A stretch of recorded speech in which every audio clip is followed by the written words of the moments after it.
Alain, propos d'un Normand. Leçon de la force. L'effondrement de la puissance bulgare, voilà une leçon de morale donnée par la force même.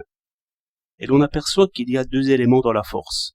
Un de sagesse, qui contient, coordonne, dirige, et l'autre de folie, qui au contraire déchaîne, enivre, décompose.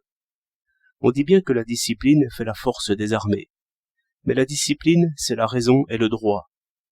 La force des Romains, on l'a assez dit, c'était le droit et l'ordre, le calme dans le combat et après la victoire. La fameuse paix romaine était dans les légions et dans les cœurs.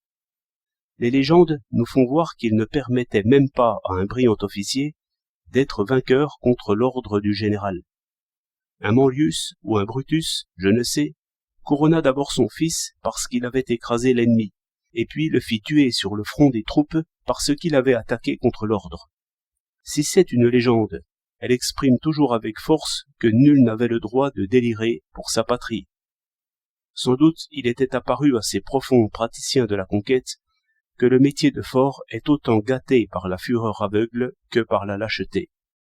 On ne conçoit pas un aviateur qui se livrerait à l'enthousiasme là-haut.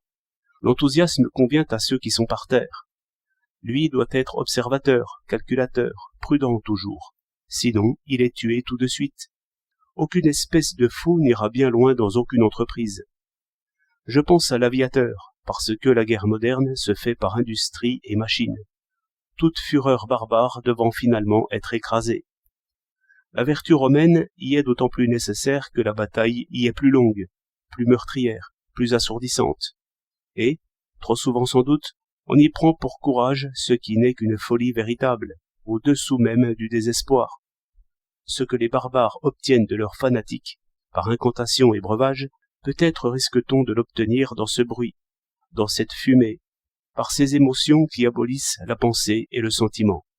Mais le sévère Romain craindrait cette folie de ses soldats bien plus que les projectiles ennemis. Aussi n'aimerait-il point trop ce qui serait frémissement, égarement, convulsion. Il n'estimerait point tant des natures qu'il jugerait efféminées, déjà transportées et larmoyantes par le simulacre d'un assaut. Que dis-je, par la vocifération d'un rhéteur. Il dirait que Jupiter me garde de ces artistes, qui se battent pour le plaisir. Il est donc à prévoir que la victoire ne sera jamais aux fanatiques ni aux convulsionnaires, mais à ceux qui élèveront toujours la raison et le droit au-dessus des tempêtes de la force. Car il est clair que la force dévore ses adorateurs. Bref, il y a sans doute, comme disait récemment un prince de haut rang, un plaisir vif à trouver devant la pointe du sabre une poitrine humaine.